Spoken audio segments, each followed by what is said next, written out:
Esther, capítulo 4, verso 14 diz: porque se de todos te calares neste tempo, socorro e livramento de outra parte sairá para os judeus. Mas tu e a casa de teu pai perecereis. E quem sabe se para tal tempo como este chegaste a este reino.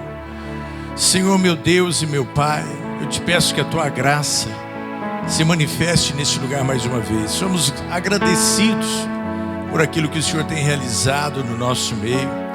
E nessa noite, meu Deus e meu Pai, nós damos ordem a todo o espírito das trevas que porventura esteja agindo na vida das pessoas que estão aqui nessa noite. Talvez na vida de familiares, talvez de pessoas que ainda estão a caminho deste lugar. Meu Deus e meu Pai, a ordem é a seguinte: que todo mal caia por terra agora, no poder do nome de Jesus Cristo, na autoridade deste nome que está acima de todo nome. Nós resistimos ao diabo, como diz a tua palavra, e damos uma ordem agora para que toda cadeia do inferno, toda ação demoníaca das trevas, todo desânimo, toda incredulidade, todo medo, toda frustração, toda enfermidade, em nome de Jesus, caia por terra agora. Eu libero uma palavra profética dos céus e declaro o milagre do Senhor alcançando as vidas agora. Querido, Deus usa homens e mulheres que querem ser realmente protagonistas para mudar a história. Deus, Ele consegue enxergar a ameaça, a distância. Um dos atributos divinos é a onisciência, é o poder de saber das coisas com relação ao futuro. E só Deus tem esse atributo. O inferno não tem, astrólogos não têm, horóscopos não têm. A Bíblia afirma isso. Mas Deus, Ele com a sua capacidade de enxergar o futuro, Ele consegue antever as situações, as circunstâncias. E Deus então estava enxergando a ameaça que estava ali para surgir contra o povo de Israel, a nação de Israel. Um holocausto estava para acontecer. No ano 70 depois de Cristo, nosso tempo, 1 milhão de judeus morreram. Mulheres foram estrupadas, homens foram mortos, crianças foram abusadas. Quando o Império Romano destruiu a cidade de Jerusalém, então houve essa atrocidade. E aí aconteceu a chamada diáspora, onde os judeus foram espalhados por toda a face da terra.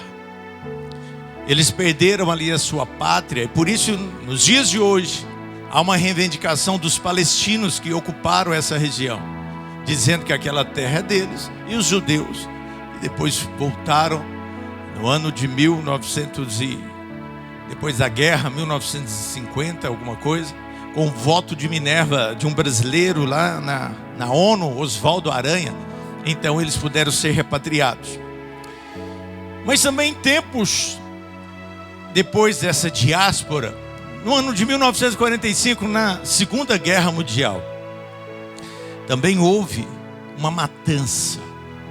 De novo, um verdadeiro holocausto. E dessa vez foram 7 milhões de pessoas que morreram nas camas de gases lá dos nazistas.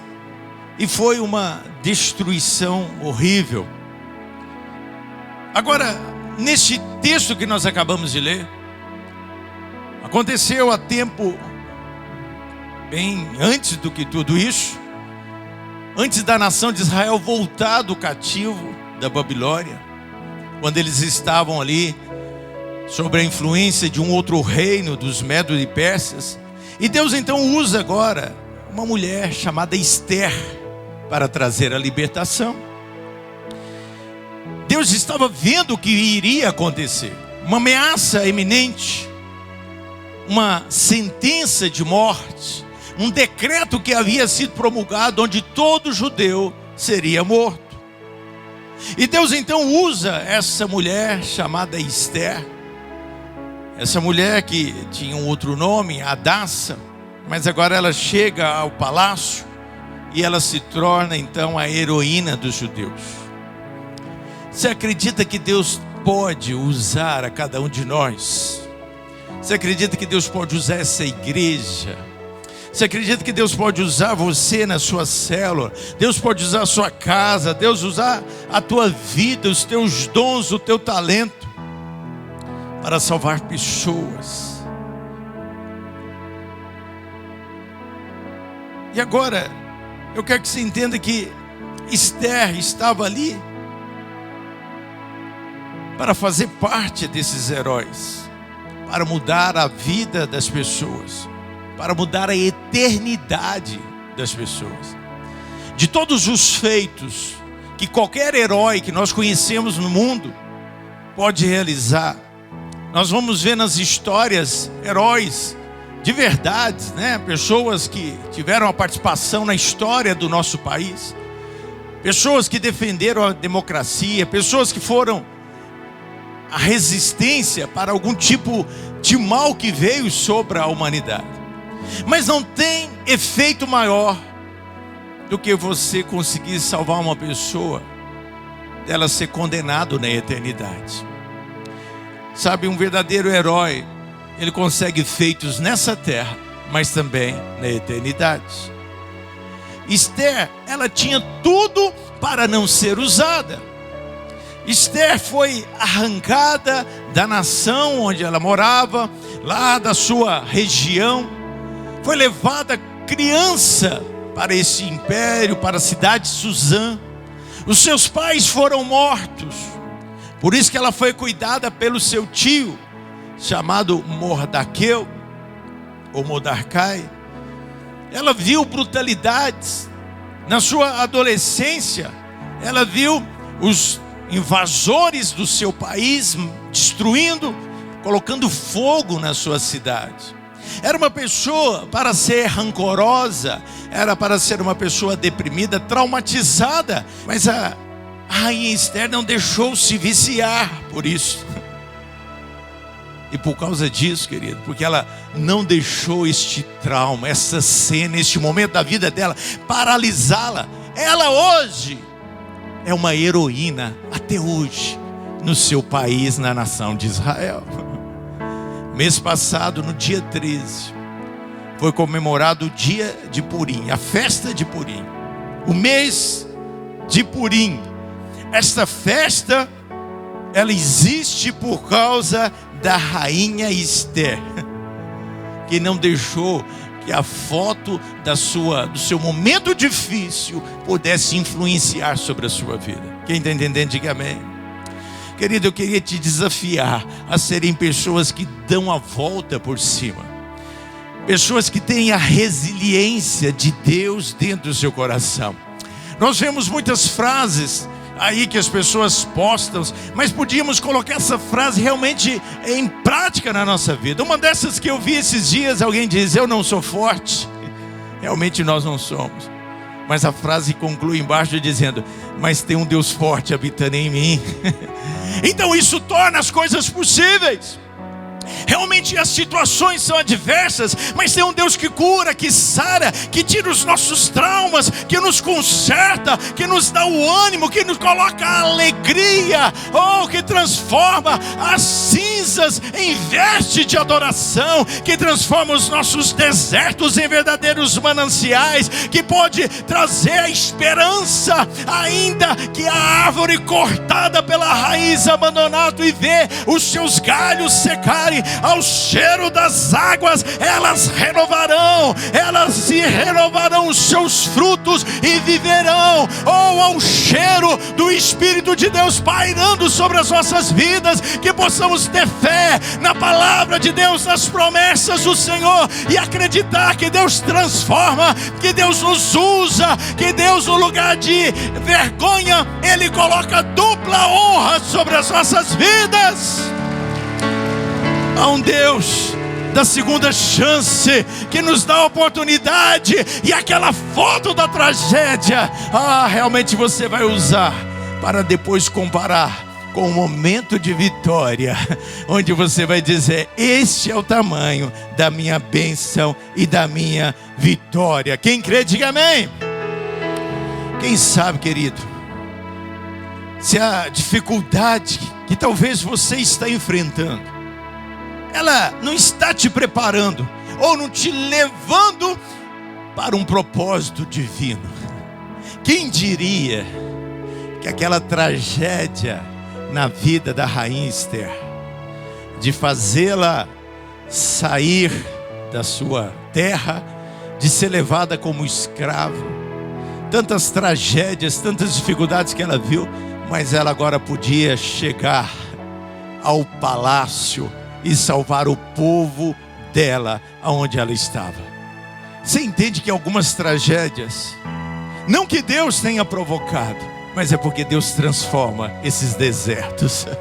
Elas te aproximam de Deus. Eu já contei a história da tragédia na casa da minha mãe, da minha família, através de um irmão que quase morreu. Mas através dessa tragédia, ela pôde ter um encontro com o Senhor Jesus. E ela levou o evangelho até a mim.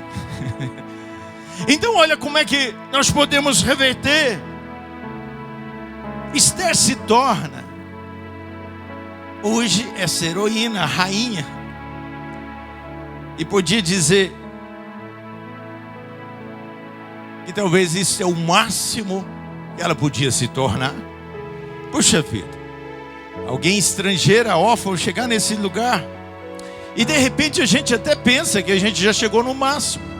Apesar dos pesares da nossa vida, apesar das dificuldades, nós chegamos a um nível bom. Você está aqui nessa noite, você conhece Jesus Cristo, querido. Tem gente que dá um testemunho para mim de vez em quando pessoas que eu fico relacionando lá do mundo, né, na expectativa de trazê-las para Cristo, e elas dizem assim para mim: vai dando domingo, finalzinho de tarde dá uma depressão. Aí eu falo: para mim dá uma alegria, porque é hora de chegar para o culto, é aquele momento de encontrar a Deus. Então há um contraste, porque é isso, você está livre dessa depressão. Tem gente que tem medo de segunda-feira, porque talvez, eu estava até pensando, por que alguém fica assim? É porque criou muita expectativa para o final de semana, e de repente nada aconteceu. E talvez esteja naquela rotina dizendo: acabou, vai começar outro ciclo, e talvez não vai mudar nada. Tem pessoas desiludidas, pessoas que afogaram as mágoas no final de semana em todo tipo de entorpecente, em todo tipo de produto que pudesse trazer algum tipo de alegria, e nada resolveu. Mas você está aqui num culto de domingo, podendo ter prazer de estar na presença do Senhor, cantar louvores a Deus. Você conhece Jesus Cristo, tem uma alegria que independe dessas coisas. Você tem uma esperança viva no teu coração que te faz ir adiante. E talvez alguém pode dizer: puxa vida, eu conheci Jesus, eu cheguei no máximo. E talvez fosse esse o pensamento da rainha Esther: estou no topo da conquista, estou lá no topo do palácio. Mas não, ela se tornou então um símbolo de resistência. Ela foi muito mais do que isso. De uma órfã, abandonada, estrangeira, deportada, se torna uma rainha, que não só impactou as pessoas que viveram no seu tempo, mas também se tornou aí pessoas que impactou e mudou a história, mesmo depois da sua morte. Milhares de anos passaram depois da história da rainha Esther, e nós estamos falando dela aqui hoje. Deus nos colocou numa posição, querido, para que pudéssemos também mudar a história de pessoas, até depois da nossa morte. Você crê nisso ou não? Querido, você acredita que Deus nos colocou numa posição de liderança? E talvez alguém vai dizer: pastor, eu não sou líder. E eu vou te perguntar: qual é a definição de líder? Quando eu fiz os meus cursos, um deles, a pós-graduação, lá na PUC, em BH, a gente tinha uma matéria muito específica chamada liderança. E uma coisa que ficou muito clara para mim, dentro de tantas definições, era a definição que dizia que liderança é influência. É quando você influencia as pessoas que estão à sua volta. E nós conseguimos entender isso, falar que aquela pessoa é uma líder, porque ela consegue arregimentar pessoas em torno de um ideal, de uma ideia, de uma visão. Querido, entenda que você pode influenciar pessoas. Estamos, talvez, em lugares onde Deus nos colocou, para que pudéssemos assim fazer. Dessa forma, nós podemos também mudar a história da cidade, a história das famílias, a tua família onde você está. Você pode mudar através da tua influência. Quem crê, diga amém. Mas Deus nos chama para sermos exatamente isso, para ir além. Além de você estar aqui, além de você desfrutar das promessas de Deus, além de você ter a certeza de que você não está só nas tuas lutas, Deus quer que você venha impactar também muitas pessoas. E para que isso aconteça, para que eu seja realmente um herói, para que você seja realmente uma heroína, um herói do Senhor, primeira coisa, nós precisamos entender o que está acontecendo ao nosso redor. E para isso talvez Deus vai ter que levantar pessoas. A Bíblia diz que a rainha Esther estava lá no palácio. Ela veio como uma escrava e de repente a rainha do país foi deposta. E abriu-se então ali agora uma espécie de concurso para que fosse encontrada uma nova rainha. E assim então a Esther se apresenta e ela é encontrada graça diante do rei e acaba se tornando a rainha. Então ela estando lá no palácio, vivendo todos os benefícios, a Bíblia diz que o tio dela, que cuidou dela na infância, mas agora ela estava no palácio, ele também acabou estando, mas uma posição mais distante. Mas um dia, ele diz para ela, no livro de Esther, capítulo 4, verso 13, ele se aproxima dela e diz o seguinte: não imagines que no teu íntimo, por estares na casa do rei, você escapará, só tu entre todos os judeus. De maneira nenhuma. Em outras palavras, abre o teu olho. Você está aí nos banquetes, você está aí nas mirras, e você não está vendo que o teu povo está morrendo? Querido, a ameaça era a seguinte: Amã havia se indignado com o povo judeu. O povo judeu vivia ali em harmonia com esse império medo-persa. Mas agora, Amã, incomodado com uma atitude de vingança, a Bíblia diz que ele influencia o rei e diz o seguinte: este povo não obedece à lei. Eles não são como a gente. E nessa influência negativa, então uma lei foi determinada para que esse povo pudesse ser destruído. Então a rainha estava no palácio e Mardoqueu disse: olha, abre o teu olho. Você pensa que não vai chegar em você também? Abre o teu olho com o que está acontecendo com o teu povo. Querido, eu queria que você pudesse entender que antes da pandemia eu tinha fé com relação às promessas de Deus e à integridade da palavra de Deus. Mas quando eu vi um mundo inteiro se escondendo dentro de casa, onde eu vi governantes sem saber o que fazer, onde eu vi milhares de pessoas morrendo no nosso país, na nossa cidade, no nosso mundo inteiro, querido, a Bíblia diz que o mundo foi abalado. Sabe, e a qualquer hora a gente entende que coisas podem acontecer. Quem é que garante que as coisas como estão, estarão amanhã? A palavra de Deus diz que Jesus vai voltar a qualquer dia e a qualquer hora. Que bom para mim e para você. eu vou subir para participar das bodas do Cordeiro. E depois eu volto para reinar nessa terra. Essa é a promessa para aqueles que creem no Senhor. Isso é o que vai acontecer para aqueles que são salvos. Quem é que vai experimentar isso? Diga amém. Que bom! Que bom que nós vamos poder estar na eternidade com Deus. Que bom que você hoje pode usufruir dessa paz, dessa alegria. Que bom que eu e você podemos ter esse momento na presença do Senhor, não só num culto, mas todos os dias. Mas, querido, lá fora tem um decreto de morte sobre aqueles que ainda não tiveram uma experiência com o Senhor. Há um decreto que diz que eles têm que acordar. É o que a palavra de Deus diz, que o salário do pecado é a morte. E por mais que eu ache lindo alguns textos de salmos que a gente vê até nos jornais, a palavra de Deus, ela não pode ser fatiada. Tem mais informação, existe mais coisas que precisam ir ao encontro das pessoas que estão lá fora.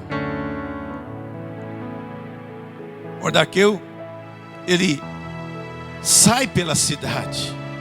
Ele não ficou no palácio. Quando ele soube da ameaça de morte, ele também estava lá na corte. Então ele sai, ele rasga suas vestes, e ele não sai no meio da cidade, porque ele queria ser usado por Deus. Ele queria ter atitudes. E eu queria desafiar você a entender isso. Quando essa sentença de morte está lá fora, nós vamos ficar talvez dentro das igrejas apenas, ou nós vamos ter atitudes proativas para mudar a história. Sabe, aquele familiar meu e aquele familiar seu, se não tiver um encontro com o Senhor Jesus, há uma sentença de morte. Querido, eu quero que você entenda que tem um relógio do tempo contando o tempo. E esse tempo é de urgência. Existem pessoas com os casamentos em ruínas, destruídos. Existem ataques às famílias, à juventude que perde a identidade. Existem igrejas estagnadas. E eu não posso ser só um telespectador assistindo isso. Nós não podemos ser aquele que come pipoca, esperando Thanos destruir o mundo, acreditando que vai surgir um homem de ferro para resolver essa história. Nós é que temos que assumir o papel desse herói. Nós não podemos ter ainda uma raiz de rebeldia dentro da igreja, não se submeter a um discipulado, a um processo de crescimento, a não entrar e dizer, não quero, querido. Tem um relógio de urgência. Será que eu dentro do culto falo, que palavra que não me interessa? Cadê a palavra de cura? Cadê a palavra de milagre, querido? Às vezes o teu milagre está quando você toma a atitude de ser um herói. Talvez as coisas vão fluir nessa hora, porque a ameaça de morte, ela afeta a todos. Foi isso que Mardoqueu disse. Olha, você não pense que isso não chega até você. Então nós temos que fazer isso. Precisamos sair dessa rotina. A Bíblia fala que Davi, quando ele volta de uma das suas guerras, ele passa por um vale chamado Cidrom. Um vale terrível. Era para ele voltar comemorando as suas vitórias. Mas ele passa por esse lugar para ele ver como estava o estado do seu país. É para ele poder reagir. Querido, o que faz uma igreja é o seu líder. Por isso que a gente quer influenciar de alguma forma, de alguma maneira. E o que faz um líder é o entusiasmo. E o entusiasmo não é uma motivação, um mantra que você joga na mente para ficar com o astral para cima, não. A palavra entusiasmo significa alguém cheio de Deus. É quando você fica talvez incomodado. E às vezes vem até um Mordaqueu para poder dizer isso. Talvez você está só usufruindo do teu palácio, das suas benesses, dos milagres, das bênçãos. Mas querido, está uma festa na tua vida, mas tem morte correndo lá fora. Mordaqueu estava dizendo: sai da tua zona de conforto. A segunda coisa que nós podemos, além de identificar o que está acontecendo ao nosso redor, das pessoas que estão lá no teu local de trabalho, se nós não olharmos para ela com olhos de misericórdia, se nós não olharmos com olhos de graça, se você não tiver prazer para poder dar um testemunho, para de alguma forma colocar sede no coração dessas pessoas, nós precisamos que Mordaqueu nos incomode. Mordaqueu pode ser a presença do Espírito de Deus na tua vida, tocando no teu coração, dizendo: olha, a vida não é assim. Segunda coisa, identificar o que está acontecendo. Se identificar com isso. Dizer assim: isso tem a ver comigo. No mês de maio, então, é comemorado esta festa de Purim. E naquela época estava marcado o dia, no dia 13, todos iriam morrer. Inclusive o Mordaqueu, ele iria morrer. Por isso que ele estava andando nas ruas, com roupas rasgadas. Aí a rainha Esther ficou sabendo que ele estava lá, parecia que tinha surtado. E ela então pega as roupas lindas do palácio e manda alguém entregar para ele. Querido, às vezes a gente tem umas soluções paliativas para as pessoas. A gente vê alguém sofrendo, a gente quer dar uma cesta básica. A gente talvez faz uma visita de alento. Mas as pessoas precisam de algo maior. A esperança do mundo é a igreja. Todo corpo, na física diz isso, ele procura um lugar de repouso. Se ele está em movimento, a hora que cessa lá a energia ou aquilo que está fazendo movimentar, ele procura um lugar de repouso, de descanso. Essa é a tendência. A minha tendência é procurar uma zona de conforto, é procurar descanso, é procurar uma aposentadoria. É assim que talvez a pressão parar de existir na minha vida, eu vou ficar talvez mais descansando. É assim na vida de todo mundo. Então a tendência é ficar no palácio mesmo. Mas nós fomos chamados para sermos um reino de pessoas comissionadas, para exercer e usufruir das benesses do palácio, mas para também mudar a história. E para isso às vezes nós vamos ter que mudar de roupa. Mordaqueu rasgou a roupa e saiu aí gritando pelas ruas. Talvez nós vamos ter que tirar as roupas do palácio e colocar farda de soldado para poder ir ao campo de batalha. Querido, tem lugares que eu não chego, mas você chega. Tem pessoas que talvez estão à tua volta e elas precisam ser alcançadas por você. E por fim, nós precisamos receber uma revelação de Deus. E a minha oração nessa noite é para que Deus abra os nossos olhos.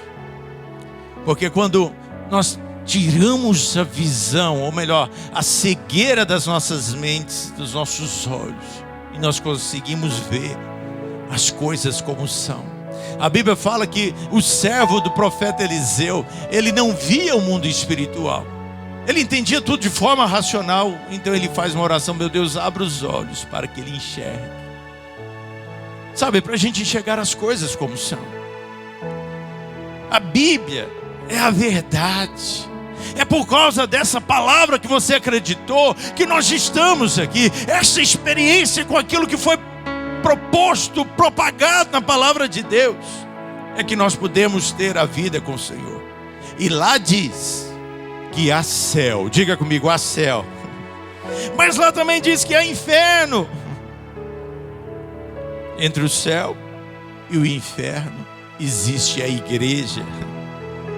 João capítulo 10, verso 10 diz assim, a segunda parte do versículo, que todos nós gostamos de ler.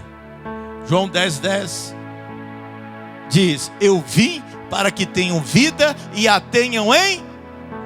mais forte, eu vim para que tenham vida. Isso é vida de palácio, vida com abundância. Aleluia! Você crê nisso ou não? Mas querido, no mesmo versículo, ladrão não vem senão para roubar, matar e destruir. O mesmo versículo. Não dá para cortar metade do versículo. E a gente faz isso toda hora.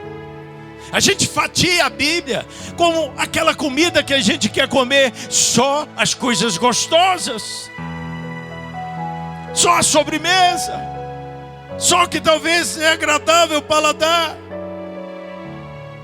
Não dá. A Amã, que fez a lei para matar os judeus, é um tipo de Satanás. Mordequeu é um tipo do Espírito Santo ou do próprio Cristo. E a rainha Esther é um tipo de mim e você, de eu e você. Amém? Você crê nisso ou não? Mateus 25, 41 diz que é um dia marcado. O relógio do tempo está aí. Então dirá também aos que estiverem à sua esquerda: apartai-vos de mim, malditos, para o fogo eterno, preparado para o diabo e seus anjos. Lá no inferno o fogo nunca se apaga, lá não tem o que fazer. Por isso que Mordequeu se levantou e disse: olha, eu estou corrigindo a tua rota, ó rainha Esther. Não adianta você colocar a culpa no governo. Nós somos responsáveis. Num sistema democrático, cada povo tem um governo que merece. Nós não podemos deixar a conta só para as pessoas. E talvez você fale: olha, o problema que está acontecendo ali fora, na sociedade, é culpa de outro. A gente tem a nossa parte de culpa em tudo. E da mesma forma no reino espiritual. Então, querido, siga o rumo de Mordequeu e vá atrás de quem pode mudar. Eu fico feliz quando Deus traz uma palavra para a igreja, porque Ele está chamando pessoas que podem mudar a história, para sair da zona do conforto. Sabe, olha uma causa pela qual compensa morrer.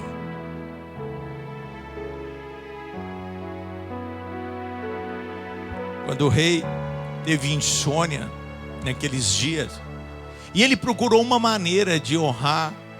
Aliás, ele teve insônia. Olha como é que o milagre veio.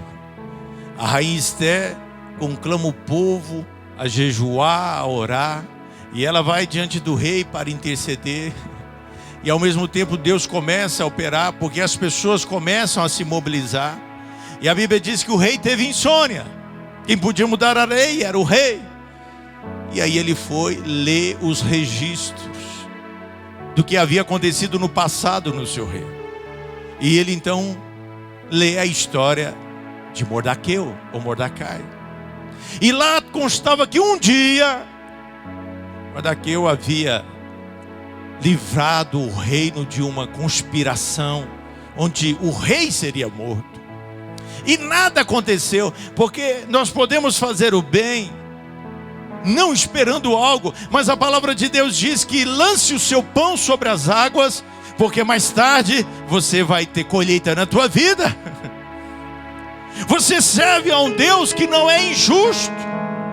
E talvez eu não veja como pastor dessa igreja, talvez alguém não vá reconhecer todo o empenho, todo o trabalho, todo o esforço da tua parte, mas querido, nos anais registrados na eternidade, o teu nome está lá, e cada obra que você faz em prol do reino de Deus, a promessa do Senhor, a palavra de Deus diz que nós vamos colher nesta vida e também na eternidade. Há um Deus que não vai deixar nenhuma injustiça acontecer. Então esse rei que perde a noite de sono, e não é o hábito, quando você perde a noite de sono, você não vai ler a história, mas ele foi ler, e lá ele descobre que determinada pessoa estava sem receber uma recompensa. Então foi dada uma ordem dizendo: olha, vamos recompensar este homem que trouxe livramento. E com isso cai a história ali de Amã, que era o assassino, essa pessoa, essa mente perversa. A rainha Esther, Deus dando estratégias, depois ali de um terceiro jantar, de um banquete, ela revela toda a conspiração. E como uma lei persa não podia ser mudada, foi dada uma nova lei, dizendo: cada um agora tem o direito de se defender. E dessa forma, não porque foi anulado lá a morte em si, mas porque o povo teve a liberdade para lutar. O livro de Esther não menciona a palavra Deus, mas nós vemos Deus agindo de todas as formas. E talvez você está da mesma forma. Deus está agindo de diversas formas, te tirando das tragédias, transformando as suas histórias ruins, te levando a palácios, te colocando em lugares estratégicos, ao lado de situações de pessoas. Deus tem feito com que você pudesse, tendo a oportunidade de fazer o bem. Mordequeu, naquele tempo, ele poderia ter dito: não é comigo, mas ele se envolveu. E depois a conta chega, no caso a bênção. Querido, Deus está agindo de todas as formas. E de repente a gente começa a perguntar: cadê o meu milagre? É só você olhar o que está acontecendo ao teu redor. Não tem como você levar a bênção para a vida de outra pessoa sem você ser um abençoado. Sabe, você só pode dar aquilo que você tem. Então quando você começa a dar, Deus vai te dar para você oferecer. Então começa a semear alegria, começa a semear essa paz, começa a semear esta experiência com Deus, porque coisas maravilhosas vão acontecer na tua vida. Fica de pé no teu lugar, coloque a tua mão sobre o teu coração. Essa semana nós vamos ter o dia do amigo na célula. Daqui a 3 semanas nós vamos ter o encontro com Deus dos vencedores. Pastor, eu não sei como fazer. Estamos te dando a receita pronta, prontinha.